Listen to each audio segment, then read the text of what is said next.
Hello ladies and gentleman, কামালের বিবিধ channel থেকে আপনাদের স্বাগত জানাচ্ছি।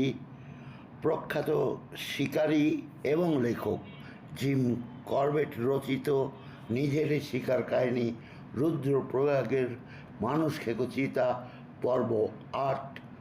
আজকে হয়তোবা আমরা দুটি পর্ব পড়ার মতো যথেষ্ট সময় পাব।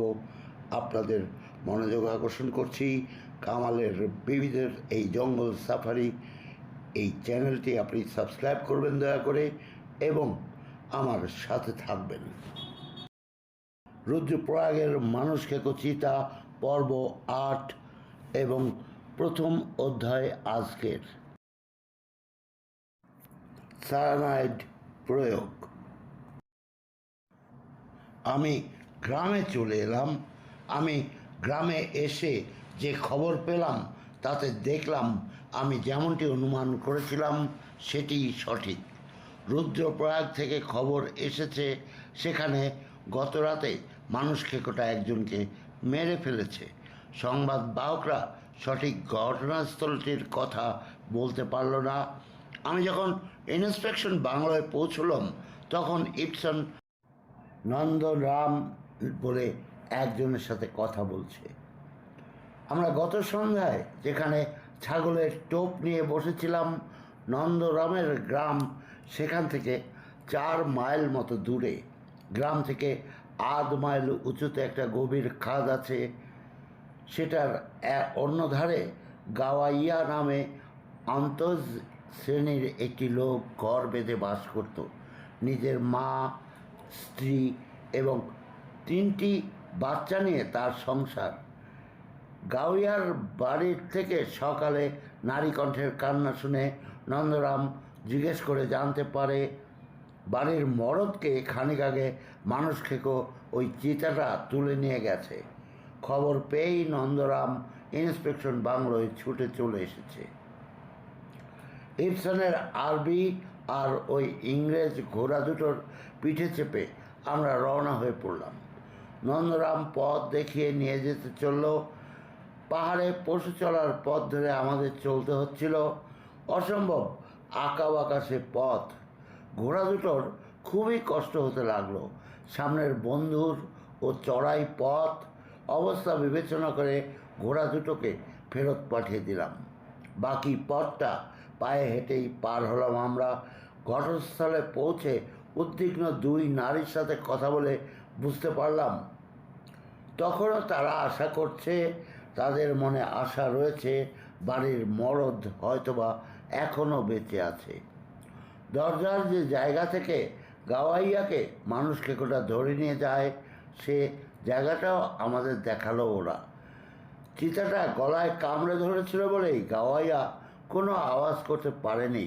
দরজা থেকে 100 গজ টেনে নিয়ে গিয়ে তবেই ওকে মারে। তারপর ঘন ঝোপে ঢাকা খাদের মধ্যে ঢুকে গিয়ে আরও 400 গজ টেনে নেয়। সেখানেই খেতে শুরু করেছিল। গাওয়াইয়ার গলা, চিবুক, একটা কাঁধ এবং উরুর কিছু অংশ মাত্র খেতে পেরেছিল।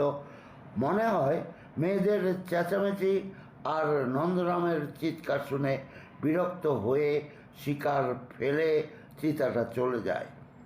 লক্ষ্য করে দেখলাম শিকারের কাছাকাছি বসার মতো কোনো গাছই নেই। কাজেই বিষের ব্যবস্থাই করতে হলো। যেসব জায়গা থেকে চিতাটা মাংস খেয়েছে মরির সেই জায়গায় ভালো করে সায়ানাইড বিষ গুঁজে দিলাম। ইতিমধ্যেই বেলা পড়ে আসছিল। ঘন্টা 2-এর মধ্যেই সন্ধ্যার অন্ধকার নেমে আসবে। আমরা কয়েকশো গজ দূরে পাহাড়ে একটা জায়গায় বসলাম। খাওয়া অর্ধসমাপ্ত রেখে চিতাটার বেশি দূরে যাওয়ার কথা নয়। আশেপাশের ঘন ঝোপের মধ্যেই হয়তোবা কোথাও ছিল সেটা। কিন্তু সন্ধ্যার পরেও 2 ঘন্টা লুকিয়ে বসে থেকেও কোনো হদিশ পাওয়া গেল না। সাথে লণ্ঠন নিয়ে এসেছিলাম। বৃথা বসে না থেকে আমরা বাংলোয় ফিরে এলাম। পরদিন সকালে আলো ফোটার আগেই বেরিয়ে পড়লাম। খাদের ওপরের পাহাড়ে গিয়ে যখন পৌঁছলাম তখন আলো পরিষ্কার হতে শুরু করেছে। কিন্তু খাদের ভেতরটায় তখনও চোখ চলে না, ওদিকটা অন্ধকার। সূর্যোদয়ের ঘণ্টাখানেকের পরে মনিটার কাছে গেলাম। আশ্চর্য হয়ে লক্ষ্য করলাম বিষ প্রয়োগের জায়গাগুলো চিতাটা একটুও ছয়নি। কাঁধ বা পা থেকে আরও কিছুটা খেয়ে ভুক্তাবশেষ টেনে নিয়ে কিছুটা দূরে একটা ঝোপের ভিতর সে লুকিয়ে রেখেছে।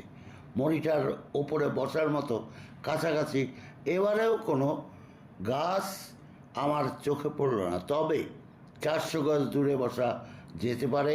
সেখানে পায়ে চলার পথের উপর আগের দিন চিতাটার পায়ের ছাপ আমার চোখে পড়েছিল। দুজনে মিলে পরামর্শ করে স্থির করলাম ইপসন মাইলখানেক নিচে গ্রামটায় গিয়ে একটা বড় আম গাছে মাচান বেঁধে সারা রাত কাটাবে। আমি মনিটার 400 গজ দূরে বসতে পারি। ভাবলাম একটা গাছ আমাকে বের করতে হবে, সেটির উপর আমি বসবো। তারপর দুজনে মিলে পুরো জায়গাটা পরিদর্শনে বেরোলাম। আমি একটা রডোডেনড্রন গাছে বসবো বলেই অবশেষে ঠিক করলাম। মাটি থেকে 15 ফুট ওপরে কোনো সময় এই গাছটা কাটা হয়েছিল। যেখানে কাটা হয়েছিল তার চারপাশ থেকে অনেক ডাল বেরিয়েছে। ডাল ঘেরা এই কাণ্ডটার ওপরে দেখলাম লুকিয়ে বেশ আরাম করেই বসা যাবে। চারিদিকে ডালপালার জন্য বাইরে থেকে কিছুই আঁচ করা যাবে না। আমার সামনেই একটা খাড়া পাহাড়, তার গায়ে রডোডেনড্রন গাছটার ফুট 10 উপরেই একটা পায়ে চলার পথ।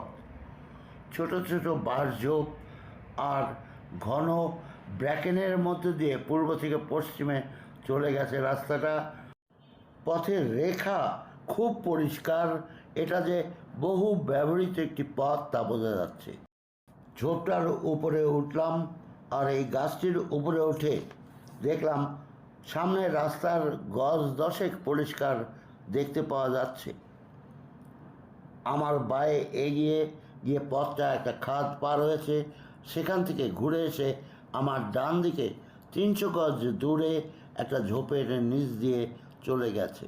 চিতাটার এই ঝোপটার মধ্যেই গাওয়াইয়ার মরিটা লুকিয়ে রেখেছিল। বাঁদিকে পথটা যেখানে খাদের মধ্যে নেমেছে সেখানে পানি ছিল না, কিন্তু 30 গজ এগিয়ে আমার গাছটার ঠিক নিচেই 3-4 গজ দূরে ছোট ছোট পানি ভর্তি ডোবা। ওখানটা একটা ঝর্ণার উৎসস্থল। এই ঝর্ণাই নিচে নেমে নদী হয়ে বয়ে গেছে। গ্রামের লোক নদীর পানি দিয়ে পানীয় এবং সেচের পানির প্রয়োজন মেটায়। গাছের ওপর থেকে সামনের রাস্তাটা যে 10 গজ আমার চোখের সামনে ছিল, সেখানে 300 গজ উপরে পাহাড়ে গাওয়াইয়ার ঘর থেকে একটা পথ নেমে এসে মিশেছে। আমার গাছ থেকে বাড়িটার দূরত্ব এখন 300 গজ। ওপর থেকে নেমে আসা পথটা যেখানে আমার সামনে পথটার সাথে মিশেছে, বাঁক থেকে 30 গজ ওপরে একটা বাঁক রয়েছে। বাঁক থেকেই একটা খাদ শুরু হয়ে নিচের পথটায় মিশেছে। দুটো পথের মাঝখানের অংশের খাদটার ওপর থেকে নিচের অংশ পর্যন্ত আমি দেখতেই পাচ্ছিলাম না। সে সময় আকাশে রাতের শিকারের উপযুক্ত উজ্জ্বল চাঁদ, কাজেই টর্চ রাখার দরকার বোধ করিনি।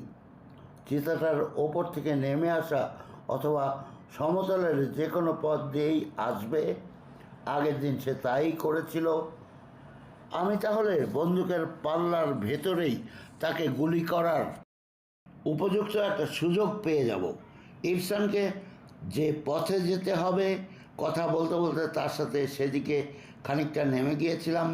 ফিরে এসে রডোডেনড্রন গাছটায় চড়ে বসলাম। তখনও চারপাশ পরিষ্কার দেখা যাচ্ছে। আরও কিছুক্ষণ সূর্যের আলো পাওয়া যাবে। কিছুক্ষণ পরেই পাহাড়ের দিক থেকে 3টা কালিজি ফেজেন্ট, একটি মোরগ এবং 2টো মুরগি নেমে এসে আমার গাছটার ঠিক নিচেই ঝর্ণায় নেমে গেল। ওরা পানি খেয়ে যে পথে এসেছিল সে পথ ধরেই ফিরে গেল। দুবার যাতায়াতের পথে তাদের কেউই আমাকে দেখতে পেল না। রাত 8টা পর্যন্ত বসে রইলাম, কিছুই ঘটল না। রাত 8টার সময় একটা কাকার ডাকতে শুরু করলো। বোঝা গেল কাছাকাছি একটা জন্তু এসেছে এবং সেটা সম্ভবত সেই ভয়ঙ্কর মানুষ খেকো চিতাটা। কিন্তু মনিটর দিক থেকে ডাকটা আসায় বুঝতে পারলাম দুটো রাস্তা আমি যে পাহারা দিচ্ছি কোনোটা দিয়েই চিতাটা আসেনি। কয়েক মিনিট কাকারটা ডাকলো, তারপর সব চুপচাপ। আরও 2 ঘন্টা একইভাবে কাটলো। রাত 10টা নাগাদ কাকাটা আবার ডাকতে শুরু করলো। কয়েক মিনিট ডেকেই থেমে গেল। দুবার কাকারটার ডাকের মাঝখানে 2 ঘন্টা চিতাটা মরিটির কাছ থেকে বেশ ভালোভাবেই খাওয়া শেষ করার সুযোগ পেয়েছে।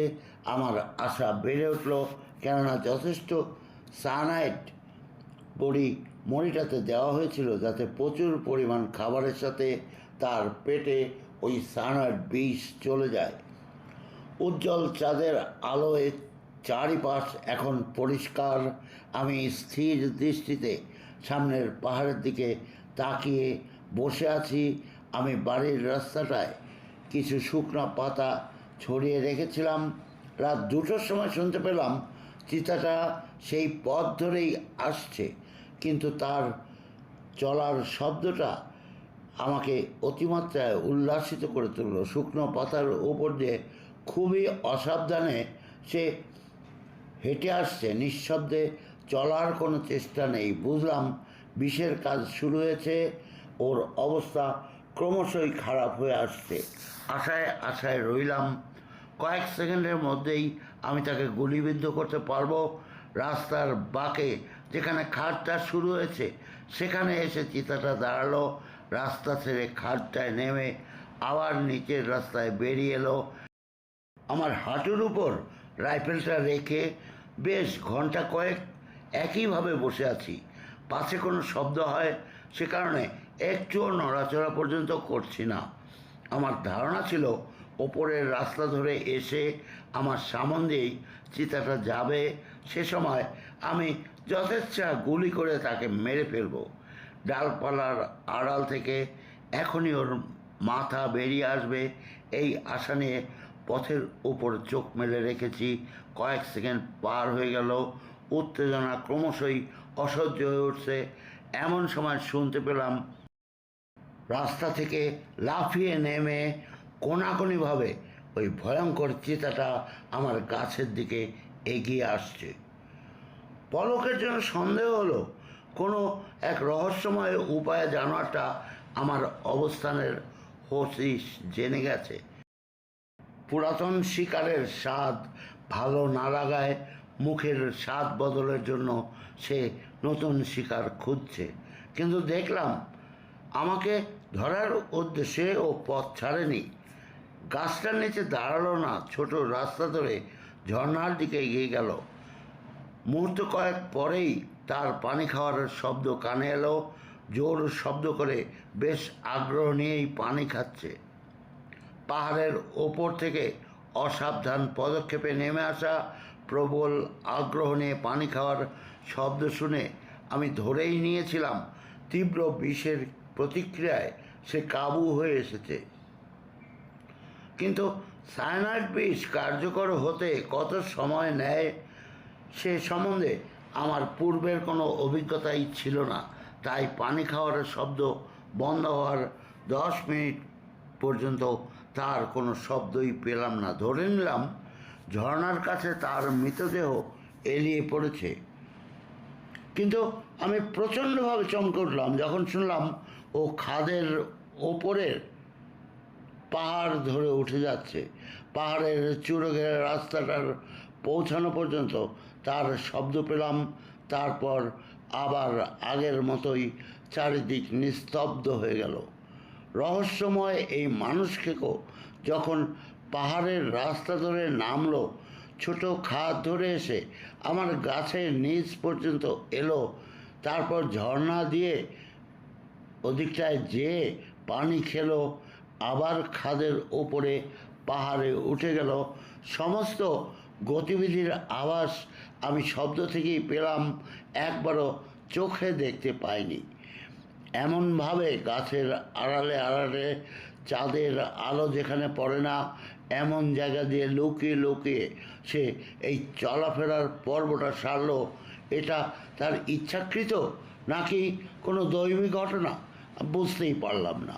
গুলি চালাবার সুযোগ যে আর পাওয়া যাবে না তা আজ রাতে বুঝতে পারছিলাম। তবে শক্তিশালী বিষটার সম্বন্ধে নৈনিতালের ডাক্তার ভদ্রলোক যা বলেছিল সেটা যদি তার ক্রিয়ায় ঘটে তবে আর গুলি চালাবার দরকার হবে না। রাস্তার উপর সতর্ক নজর আর কান সজাগ রেখেই বাকি পুরো রাতটাই কাটিয়ে দিলাম। সকাল হয়ে গেল, সকালের আলো পরিষ্কার হয়ে গেল। একটু পরেই গ্রামের পাটোয়ারিকে সাথে নিয়ে ইবসন এসে হাজির হলো। চা বানাতে বানাতে পেরিয়ে যাওয়া রাতের সমস্ত ঘটনা আমি ইবসনকে বললাম। চা পর্ব শেষ করে মরির কাছে গেলাম, দেখলাম একটা পা খেয়েছে, কাঁধ ও পিঠ ছাড়া আরও 2 জায়গা থেকে খেয়েছে। প্রায় প্রত্যেক জায়গা থেকে আমাদের দিয়ে রাখা প্রচুর বিষ তার পেটে গেছে। কাজটি নিশ্চয়ই হাসিল হয়েছে। এবার যে কাজটা করতে হবে তা হলো চিতাটার মৃতদেহ অনুসন্ধান। পাটোয়ারি ইবসনের নির্দেশে লোক সংগ্রহ করতে বেরিয়ে পড়ল। বেলা 12টা নাগাদ গোটা গ্রাম ঝেঁটিয়ে সে 200 লোক নিয়ে হাজির হলো। তাদের যথাযথ স্থানে দাঁড় করিয়ে দিয়ে চিতাটা যেদিকে গেছে সেদিকের পাহাড়টায় ঝাঁপান চালালাম। ঝর্ণাটার কাছে থেকে 1/2 মাইল ওপরে অনেকগুলো বড় বড় পাথর পড়ে আছে। পাথরগুলোর তলায় একটা গুহার সন্ধান পাওয়া গেল। গুহাটা পাহাড়ের অনেকটা পর্যন্ত ভেতরে ঢুকে গেছে। গুহার মুখের কাছেই চিতাটা জমি আছড়েছে। সেখানে মরির পায়ের আঙুলগুলো বমি করে উগড়ে ফেলেছে। আঙুলগুলো সে চিবায়নি পর্যন্ত আস্তই গুলে ফেলেছিল। গুহার মুখটায় চিতাটার ঢোকার পক্ষে যথেষ্ট বড়। আমরা নিঃসন্দেহ হলাম যে এর ভেতরেই সে ঢুকেছে। সাথে সাথে লোকজন সাগ্রহে কাঁধে নেমে পড়ল। তাহলে পাহাড়ের গা থেকে পাথর টেনে এনে গুহার মুখ আষ্টে পৃষ্ঠে বন্ধ করে দিল। ভেতরে যদি চিতাটা থেকেই থাকে তাহলে তার আর বাইরে আসার কোনো পথ থাকলো না, যদি না অন্য কোনো দিক দিয়ে বেরোবার পথ থাকে। আমি পরদিন সকালে 1 ইঞ্চি চওড়া তারের জাল আর কিছু তাঁবু খটাবার লোহার খুঁটি জোগাড় করে গুহাটার কাছে গিয়ে হাজির হলাম। পাথরগুলো সরিয়ে গুহার মুখটা খুঁটি পুঁতে জাল দিয়ে বন্ধ করে দিলাম। এরপর 10 দিন সকাল সন্ধ্যা 2 বেলা গুহাটার কাছে গিয়ে দেখে আসতাম। এই 10 দিনের মধ্যে অলকানন্দার বাম পাড়ের কোনো গ্রাম থেকেই মানুষ খেকোটার কোনো খবর এলো না। আমার সন্দেহ ক্রমশই কেটে কেটে আশা বাড়াতে লাগলো যে চিতাটা গুহার মধ্যেই মরে গেছে এবং এবারে তার কোনো না কোনো নিশানা আমরা পেয়েই যাব। পরপর 10 দিন গুহাটার কাছ থেকে ফিরে আসতেই ইবসন জানালো, গত রাতে 5 মাইল দূরে একটা গ্রামে একজন মহিলা মানুষ খেকো চিতাটার হাতে মারা পড়েছে। গ্রামটা রুদ্রপ্রয়াগ থেকে বদ্রীনাথে যাওয়ার চিত্রপথের 1 মাইল ওপরে।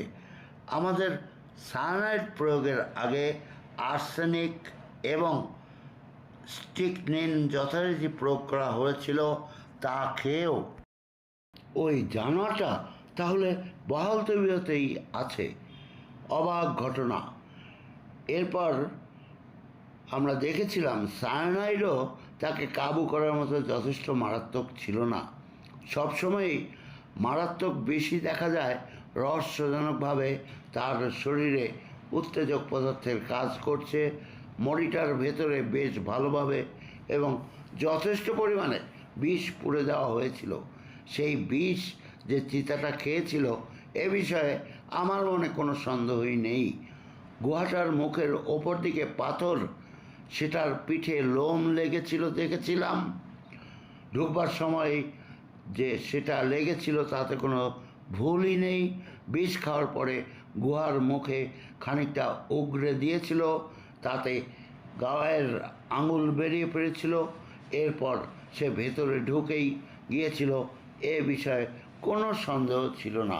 অথচ সে পুনরায় নিজের অবস্থানে ফিরে এসে যথারীতি নরহত্যা শুরু করেছে।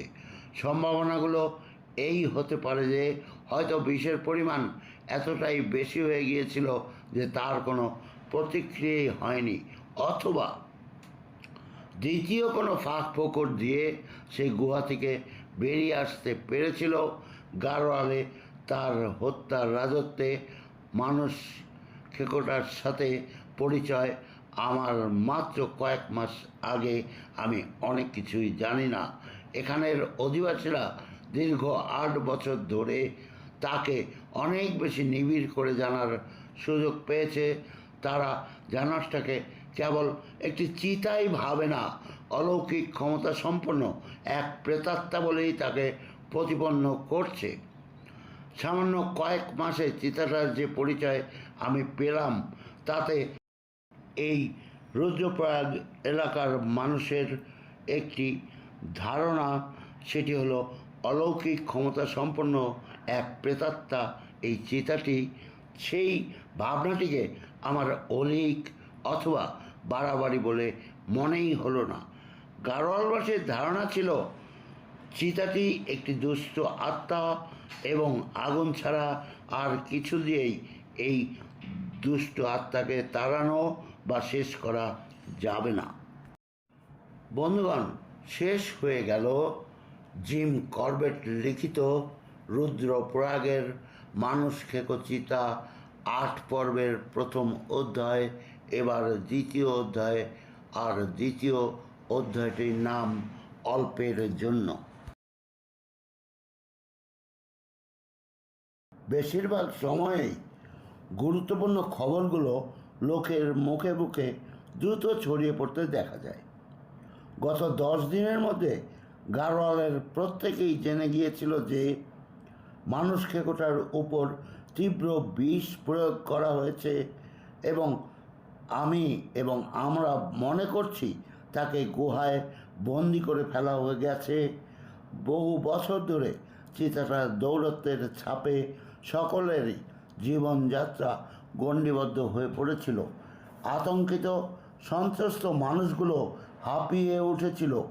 এই অবস্থায় চিতাটার সর্বশেষ খবর পেয়ে স্বাভাবিক কারণে মানসিকভাবে অনেকটা হালকা হয়েছিল মানুষগুলো, আর লোকেরা কম বেশি ঝুঁকি নিতে শুরু করে দিল। ইতিমধ্যে মহিলা নিহত হবার খবর আসায় স্পষ্টভাবেই বোঝা গেল চিতাটা বিষের প্রভাব কাটিয়ে উঠে যে কোনোভাবে গুহার ভেতর থেকে বেরিয়ে এসেছে, এবং প্রথমেই ঝুঁকি নেওয়া অনেকগুলো মানুষের মধ্যে একটা মানুষকে ধরেছে। গুহা থেকে ফিরে খাবার খেয়ে নিলাম, সামনে গোটা দিনটা পড়ে আছে। আবারও রাইফেল হাতে নিলাম, ইপসনের ঘোড়া চেপে বেরিয়ে পড়লাম। যত দ্রুত সম্ভব পৌঁছতে হবে রুদ্রপ্রয়াগ থেকে বদ্রীনাথ তীর্থপথের কাছের সেই গ্রামটিতে, যে গ্রামে একটি মহিলাকে চিতাটি মেরে ফেলছে। অত্যন্ত দ্রুত গতিতে ঘোড়া ছোটালাম তীর্থপথের ওই রাস্তাটি ধরে। পাহাড়ের উপর দিয়ে এক ফালি কোনাকুনি রাস্তা 1 মাইল গিয়ে গ্রামের রাস্তার সাথে মিশেছে। আমি সেই পথ ধরেই চলতে লাগলাম। গ্রামের রাস্তায় পৌঁছেই সন্ধিস্থলে অনেকখানি জমাট রক্ত চোখে পড়ল। মাটির ওপরে ধস্তাধস্তির চিহ্ন রয়েছে। গ্রাম প্রধান এবং মহিলাটির আত্মীয় স্বজন অনেকেই আমাদের জন্য অপেক্ষা করছিল। ওরা আমাদের ঘটনাস্থলে নিয়ে গেল। চিতাটা শেষ রাতে ঘরের দরজা বন্ধ করে বেরোবার সময় মহিলাটিকে ধরে। সেখান থেকে চিত অবস্থায় তাকে দু রাস্তার সন্ধিস্থলে যেখানে জমাট বাঁধা রক্ত দেখেছিলাম সেই পর্যন্ত টেনে নিয়ে যায়। প্রথম থেকেই গ্রামের লোকেরা মহিলাটির চিৎকার শুনতে পেয়েছিল। পথের মোড়ে নিয়ে চিতাটা মহিলাটাকে ছেড়ে দেয়। তখন সে প্রাণ বাঁচাবার জন্য বেশ কিছুক্ষণ ধস্তাধস্তি করে। তার প্রমাণ মাটির ওপরেই পাওয়া গেছে। তারপর থেকে আর তার চিৎকার কেউ শুনতে পায়নি, কিন্তু ভয়ে কেউ সাহায্য করতেও বেরিয়ে আসেনি। ধস্তাধস্তির পর মহিলাটিকে মেরে মুখে তুলে নিয়ে চিতাটা একটা ফাঁকা অনাবাদি জমি পার হয়ে একটা খাদের পাশে চলে আসে। খাদটা 100 গজ চওড়া। সেটা পার হয়ে পাহাড়ের ওপরে আরও 200 গজ উঠে যাওয়া পর্যন্ত একবারও চিতাটা শিকার মুখ থেকে নামায়নি। টেনে নিয়ে যাওয়ার কোনো দাগ এর মধ্যে আর মাটিতে তাই পড়েনি, কেবল রক্তের দাগ আমাদের তার চলার পথের হদিস বলে দিচ্ছিল। চিতাটা পাহাড়ের ওপরে একটা সরু সমতল জমিতে চলে আসে। জমিটা 4 ফুট চওড়া, লম্বায় প্রায় 20 ফুট। ওপর দিকে খাড়াভাবে মাটি ফুঁড়ে উঠেছে একটা ঢিবি, সেটা 8 ফুট উঁচু। সেটার ওপরে একটা ছোটোখাটো মেপলার গাছ। সমতল জমির যেখান থেকে ঢিবিটা খাড়া হয়ে উঠেছে সেখানে একটা বনো গোলাপের ঝোপ। অপরদিকে বেড়ে ওঠা ঝোপটায় মেপলার গাছটা জড়িয়েছে। এই গোলাপ ঝোপ আর ঢিবির মাঝখানের জায়গাটায় লাশটা আমাদের চোখে পড়ল। ঢিবির ওপর মাথা রেখে পড়ে আছে পাকা চুল বৃদ্ধার নগ্ন দেহটা। শরীর থেকে সমস্ত কাপড় ছিঁড়ে ফেলেছে চিতাটা। নগ্ন দেহের উপর ঝরে পড়েছে গোলাপের সাদা পাপড়ি। বড়ই মর্মান্তিক এই দৃশ্য। একজন 70 বছরের বৃদ্ধার মৃত্যুর জন্য এবারে মানুষ খেকোটাকে অবশ্যই জীবন দিতে হবে ভাবলাম আমি। আমরা আলোচনা করে সম্মুখ যুদ্ধের পরিকল্পনা ছক নিলাম। কিছু প্রয়োজনীয় জিনিস রুদ্রপ্রয়াগ থেকে আনানো দরকার হয়ে পড়ল। ইবসান সেগুলির জন্য রওনা হয়ে গেল। বাড়তি ঘোড়াটাকেও সে সাথে নিয়ে গেল। আর আমি দিনের আলোয় যদি মুখামুখি দেখা পাওয়া যায় সেই আশা নিয়ে মানুষ খেকো চিতাটার সন্ধানে বেরিয়ে পড়লাম। এই এলাকাটা আমার কাছে একেবারেই নতুন, তাই আশেপাশে ভালো করে দেখে নেওয়ারও দরকার। আগেই নজর করেছি পাহাড়টা খাদ থেকে চড়ায় 4,000-5,000 ফুট মতো উঠে গেছে। 2,000 ফুটের কাছাকাছি প্রথমে ঝোপ জঙ্গল, তার উপরে আধা মাইল মতো চওড়া ছোট ঘাসে ছাওয়া খোলা একটা জমি, তার উপর দিয়ে পাইন আর ওকের ঘন জঙ্গল। ছোট ঘাস জমি আর ঝোপ জঙ্গলের পাশ দিয়ে ঘুরে আমি পাহাড়ের অন্য পাশে চলে এলাম। সামনে পড়লো একটা খাদ। মাটিতে ধসে খাদটা সৃষ্টি হয়েছিল। আধ মাইল নিচে গিয়ে খাদটা তীর্থপথটির সাথে যেয়ে মিশেছে। ওপরের দিকটা চওড়ায় 100 গজ মতো, নিচের দিকে তীর্থপথে যেখানে মিশেছে সেখানটা চওড়া 300 গজ হবে। তারপর ফাঁকা মাঠ, খাদে ভেজা মাটিতে বড় বড় কিছু গাছ, ঝোপের নিচে ঘন ঝোপ আর জঙ্গল। খাদের উপর দিকে ঝুলে পড়া খাড়া পাহাড়, পাথর, দীর্ঘ 100 গজের মতো। উচ্চতা কোথাও 20 ফিট, আবার কোথাও বা 40 ফিট। ওই পাথরগুলোর ওপর হালকা ঝোপ জঙ্গল, তারপরে ঘাসের আবারও খোলা মাঠ। ঝুলে পড়া পাহাড়ের উচ্চায়ের মাঝামাঝি জায়গাটায় কয়েক ফুট চওড়া একটা ফাটল, সেখান দিয়ে বেরিয়ে এসেছে একটা জলধারা। সমস্ত জায়গাটা ঘুরে ঘুরে দেখে নিলাম। আমার অনুমান হলো ওই বুদ্ধিমান চিতাটা খাদের কোথাও লুকিয়ে আছে। তাই আমার উপস্থিতি আভাস পাওয়ার পরেই তার অবস্থানটা আমার খুঁজে বের করা দরকার। অন্তত জায়গাটার একটা আঁচ পাওয়া গেলে সুবিধা হয়। সতর্কতার সাথে জায়গাটা পরিদর্শন শেষ করে আমি আবার ওই মহিলার মরির কাছে ফিরে এলাম। মহিলাটি নিহত হয় শেষ রাতের দিকে। দুর্ঘটনার কিছু পরেই দিনের আলো ফুটে ওঠে। অবশিষ্ট রাতটুকুর মধ্যে চিতাটা বৃদ্ধকে মেরেছে, 400 গজ টেনে নিয়ে গিয়ে কিছুটা অংশ খেয়েছে। এসব করে মরিটাকে ছেড়ে যেতে যেতে নিশ্চয়ই তার সকাল হয়ে গিয়েছিল। ওই সময় গ্রামের লোকজনও নিশ্চয়ই চলাচল শুরু করেছিল। চিতাটা যে পাহাড়ে মরিটা রেখেছিল, গ্রাম থেকে সেই জায়গাটা পুরোপুরি দেখা যায়। কাজেই স্বাভাবিকভাবেই ধরে নেওয়া যায় চিতাটা সেই সময়ে গা ঢাকা দিয়ে পালিয়ে গিয়েছিল পাহাড়ি শক্ত মাটিতে। তার ছাপ খুঁজে পেলাম না, তাই তার যাওয়ার রাস্তাটা অনুমান করে নিতে হলো এবং সে পথেই আমি এগোতে লাগলাম। আধ মাইল মতো হেঁটে খাদের কাছাকাছি যে জায়গায় পৌঁছলাম, সে জায়গাটা গ্রামের দৃষ্টিসীমার বাইরে। কিন্তু দেখে খুশি হলাম যে আমি অনুমানের উপর ভিত্তি করে সঠিক পথ নির্ণয় করেই আসতে পেরেছি। চিতাটার থাবার ছাপ আমার চোখে পড়ল। একটা ঝোপের ধারে বাতাসের উল্টো দিকে আলগা মাটির উপর থাবার ছাপ দেখে বোঝা গেল এখান থেকে পাথরের উত্তরের 50 গজ নেমে খাদটায় সে ঢুকেছে। জায়গাটা ঝোপ জঙ্গলে ভর্তি। ওর মধ্যেই কোথাও লুকিয়ে আছে ধরিয়ে আমি মাটির উপর শুয়ে পড়লাম। উদ্দেশ্য ছোট জায়গাটা, গাছপালা, ঝোপঝাড় দেখতে দেখতে তার নড়াচড়ার কোনো শব্দ হলে ঠিক আমি পেয়ে যাব। আমি নিবিষ্টভাবে সামনেরটা নিরীক্ষণ করছি। কয়েক মিনিটের মধ্যেই ঝরাপাতার শব্দ কানে এলো।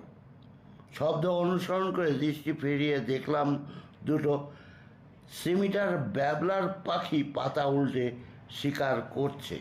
এই পাখিগুলো জঙ্গলের সবচেয়ে ভালো সংবাদবাহক। এই পাখিগুলো অনেক নির্ভরযোগ্য।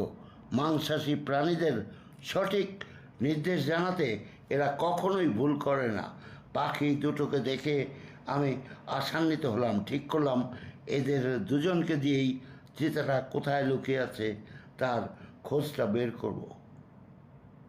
খাদের মধ্যে এমন কোনো নড়াচড়া বা শব্দ ছিল না যা থেকে চিতাটা সেখানে আছে কি না বোঝা যায়, কিন্তু আমার দৃঢ় ধারণা হলো সে এখানেই কোথাও আছে।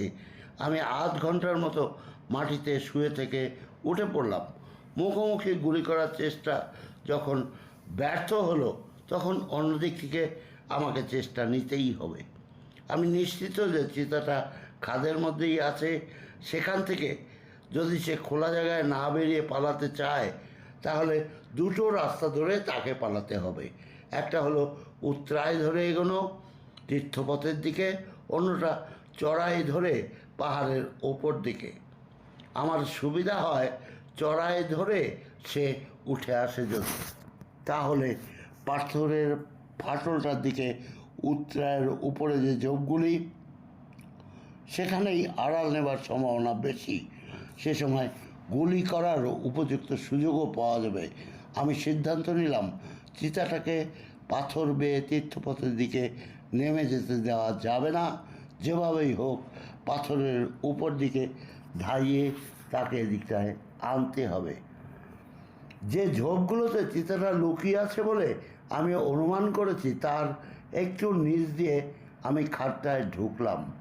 আমি আঁকা বাঁকাভাবে হেঁটে ধীরে ধীরে কয়েক ফুট উঠে এলাম।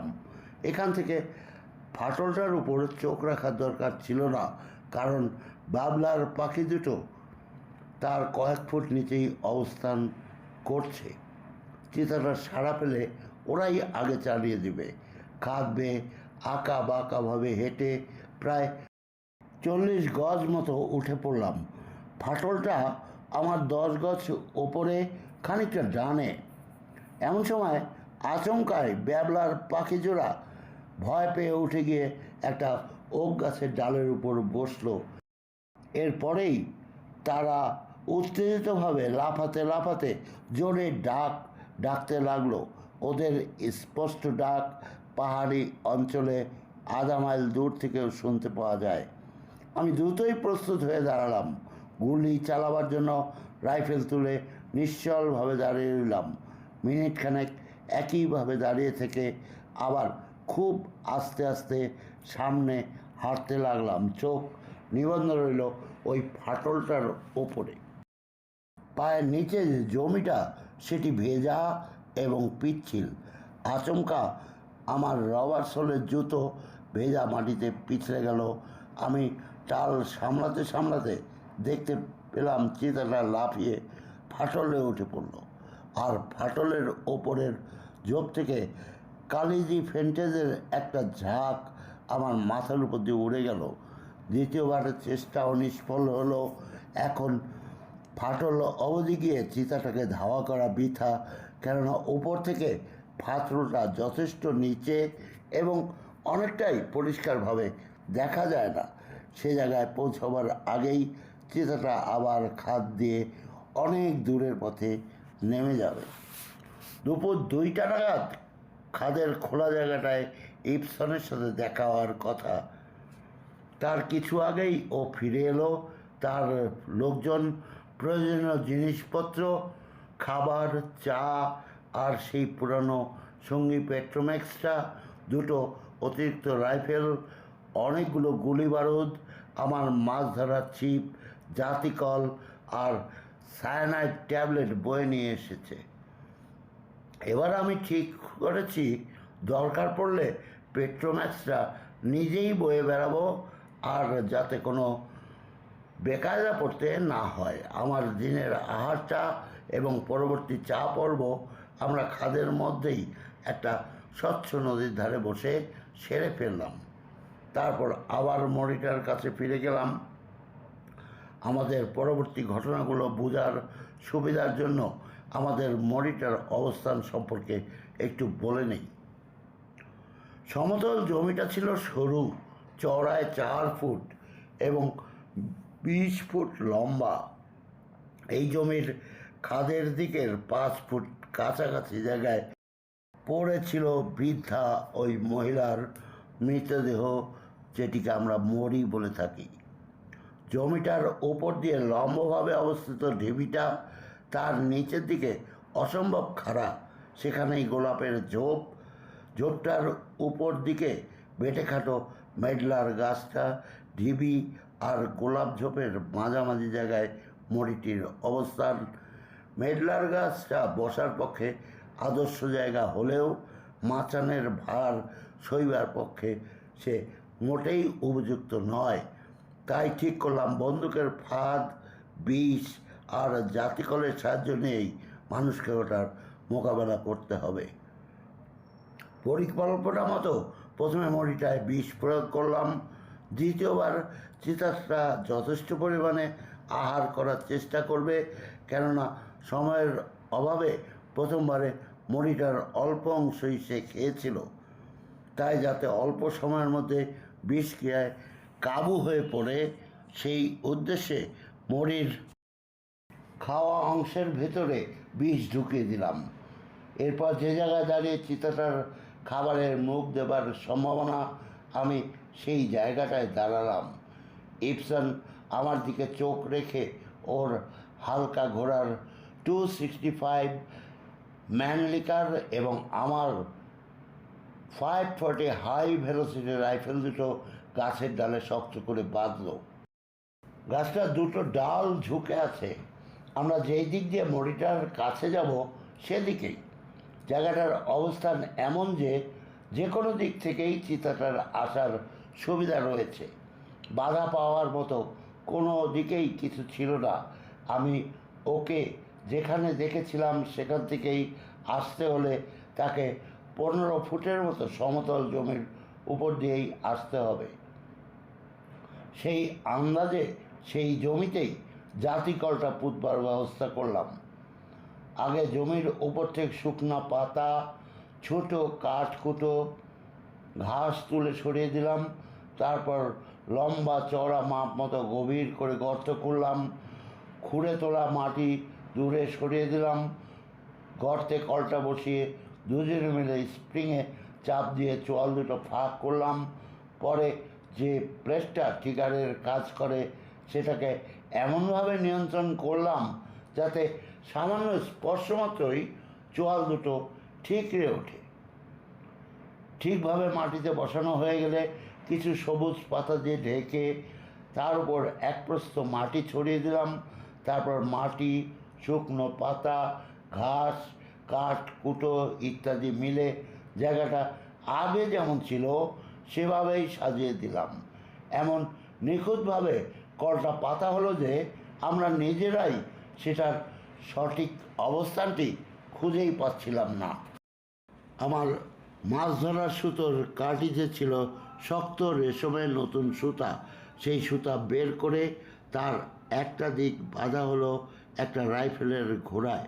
তারপর বাঁশ ছড়িয়ে সুতাটাকে টেনে মড়িটা 10 ফুটের মধ্যে নিয়ে গিয়ে ঘুরিয়ে এনে দ্বিতীয় রাইফেলটার ঘোড়ার সাথে বেঁধে দেওয়া হলো। এরপর সুতোর এক প্রান্ত মড়িটির কোমরে বাঁধা হলো। সেখান থেকে টেনে নিয়ে ঘোড়ার মতো বাঁধা সুতোর সাথে শক্ত করে গিঁট দেওয়া হলো। তোড়জোড় শেষ হলে শেষবারের মতো কোথাও কিছু বাদ পড়লো কিনা দেখে নিচ্ছি। এমন সময় একটা ত্রুটি ধরা পড়লো। দেখলাম চিতাটা যদি ঘুরে আমাদের দিক থেকে মড়িটার কাছে যায় তাহলে রাইফেল এবং ফাঁদ এড়িয়ে যাওয়া তার পক্ষে সম্ভব হবে। এদিকটায় বন্ধ করার মতো এখনই গ্রাম থেকে একটা শাবল আনিয়ে নেওয়ার ব্যবস্থা করলাম। এবার কিছু দূর থেকে গোটা 5 কাটা ঝোপ কেটে নিয়ে এলাম। সমতল জমিতে আমাদের দিকটা খানিকটা 5 ফুট গভীর করে গর্ত করে 5টা ঝোপ বসিয়ে দিলাম। এমনভাবে ঝোপগুলো তলার মাটিতে চেপে দেওয়া হলো যাতে স্বাভাবিকভাবেই গজিয়ে ওঠা ঝোপ বলে মনে হয়। এবার ব্যবস্থাটা এমনই নিখুঁত হলো যে কেবল ইঁদুরের মতো ক্ষুদে প্রাণী ছাড়া আর কারো পক্ষেই এই মৃত্যুফাঁদকে এড়িয়ে মরির কোনো অংশ খাওয়া সম্ভব নয়। কাজ শেষ হলে রাইফেল দুটো সেফটি ক্যাচ খুলে নিয়ে আমরা গ্রামে ফিরে এলাম। গ্রাম থেকে 50 গজ দূরে পাথরের মোড়, যেখানে আমরা জমাট রক্ত দেখেছিলাম, তার কাছেই একটা ঝাঁকড়া আম গাছ ছিল। গ্রাম থেকে তক্তা এনে সেই গাছের ডালে মাচান বাঁধালাম। তারপর বিছিয়ে দিলাম খড়। পাশাপাশি দুজনের লম্বা হয়ে শোয়ার পক্ষে বেশ প্রশস্তই হলো মাচানটা। এখান থেকে মড়িটা 200 গজ দূরে 100 ফুট উঁচু জমিতে। চিতাটা ফাঁদে পড়লে এখান থেকে নেমে সহজেই নিকাশ হয়ে যাবে। সূর্যাস্তের মুখে মুখেই আমি আর ইপসন মাচায় উঠে বসলাম। ইপসনের রাইফেলে টেলিস্কোপিক সাইট লাগানো।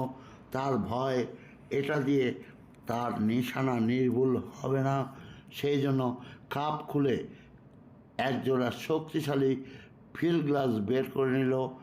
আমিও আমার 275 রাইফেলটা গুলি ভরে প্রস্তুত হয়ে নিলাম। আমরা আগেই ঠিক করে নিয়েছিলাম চিতাটার রাস্তার দিকে লক্ষ্য রাখবে ইপসন, আর আমি তীক্ষ্ণ দৃষ্টিতে নজর রাখবো পুরো পাহাড়টার উপরে। যদি চিতাটাকে আমার রাইফেলের পাল্লায় 300 গজের মধ্যে দেখতে পাই তাহলে তাকে গুলি করার ঝুঁকিটা আমিই নেব। বেচারা ইপসন মাচারে উঠেই ঝিমোতে লাগলো। আমি বাইরের দিকে তাকিয়ে ধূমপান করতে লাগলাম। আমাদের সামনের পাহাড়ের পশ্চিম পাহাড়ের ছায়া ক্রমশই ওপর দিকে উঠে চলছে। এক সময় পাহাড়ের ওই চূড়াটা সূর্যের শেষ আলোকরশ্মিতে রক্তিম হয়ে উঠল। সন্ধ্যা সমাগত। ইপসন জেগে উঠে ফিল্ড গ্লাস তুলে নিল। চিতার আর দেখা দেওয়ার সময় হয়ে এসেছে অনুমান করে আমিও রাইফেল নিয়ে নিজেকে প্রস্তুত করে নিলাম। দিনের আলো আর 45 মিনিট মাত্র পাবো আমরা। এই সময়টুকু আমাদের সামনের পাহাড়ের বিস্তীর্ণ এলাকাটা আমরা খুঁটিয়ে খুঁটিয়ে নিরীক্ষণ করতে লাগলাম।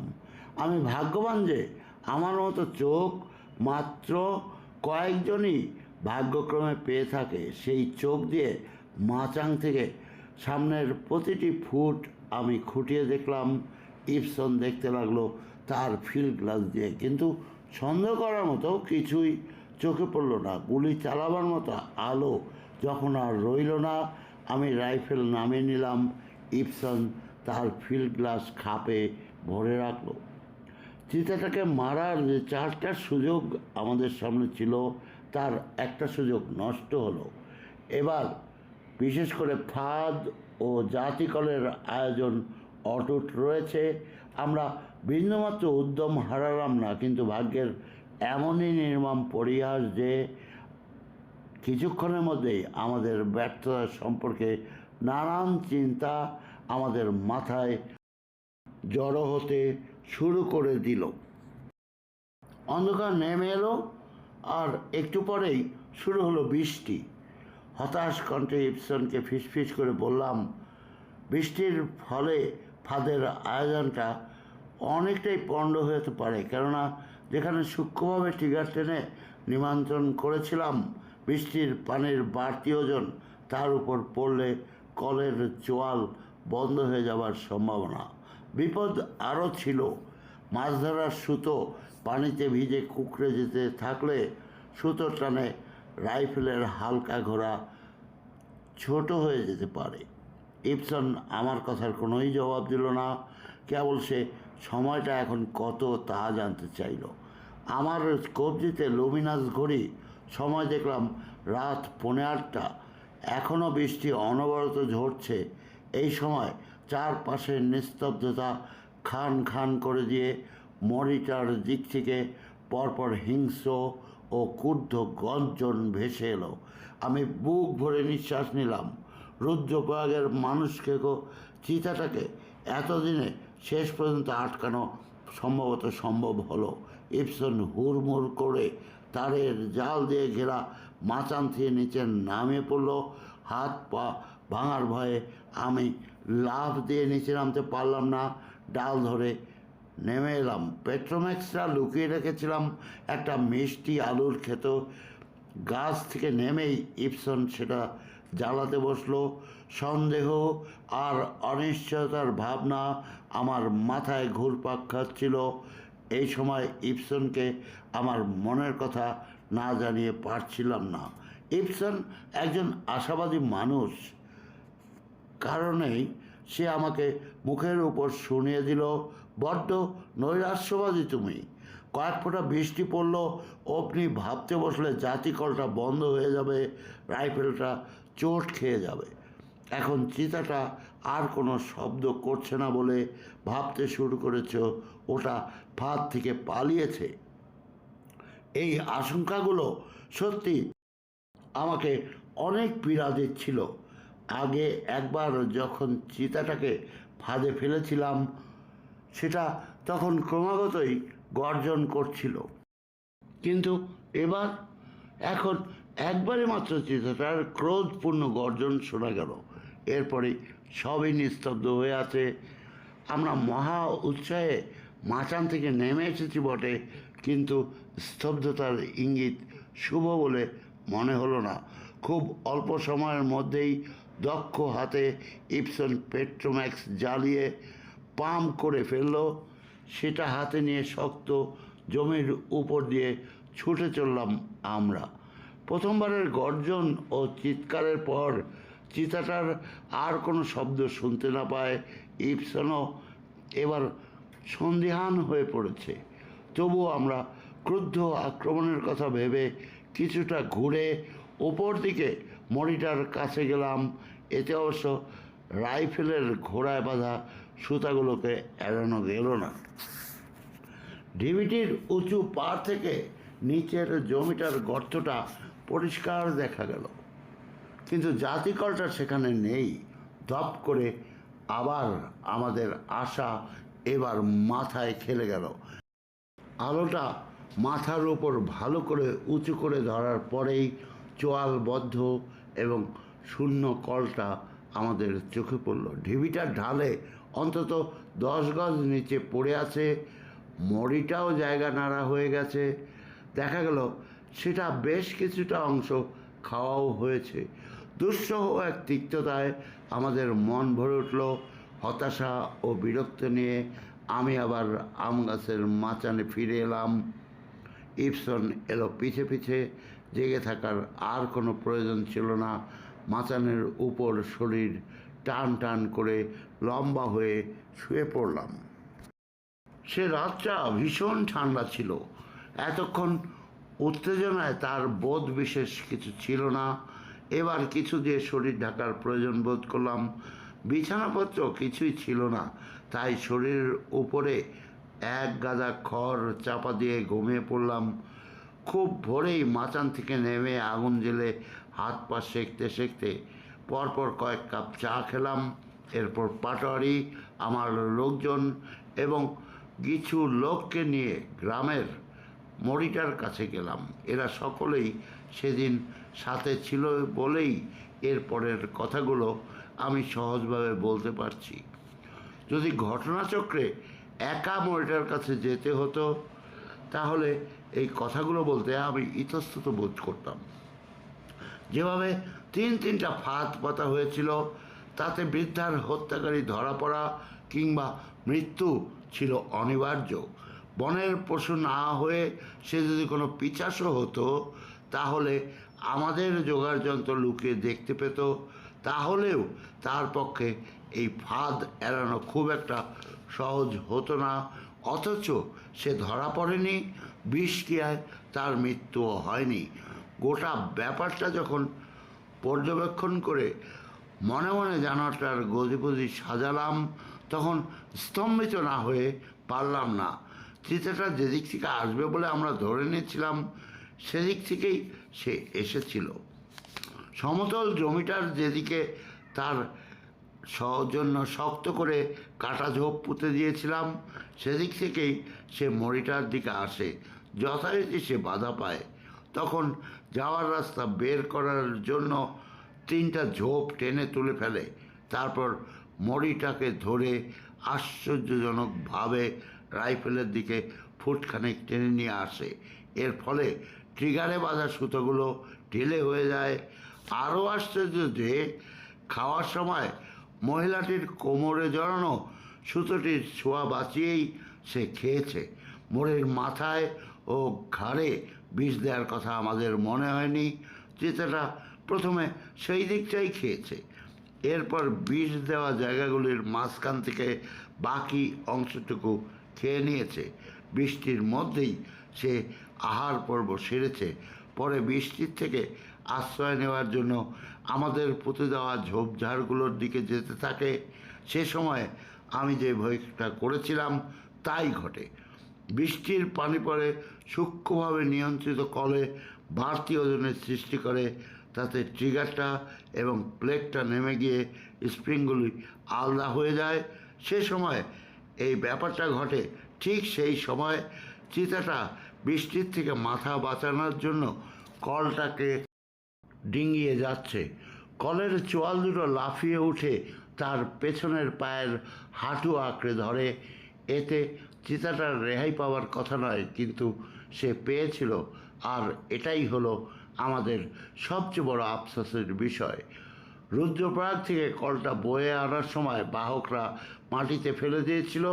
তাতে সেটার একটা চোয়ালের 3 ইঞ্চি দাঁত ভেঙে যায়। ওই অলৌকিক চিতাটার হাঁটু চোয়াল দুটোর যে জায়গায় আটকে পড়ে ঘটনাচক্রে সেই দাঁত 3টি ভাঙা ছিল।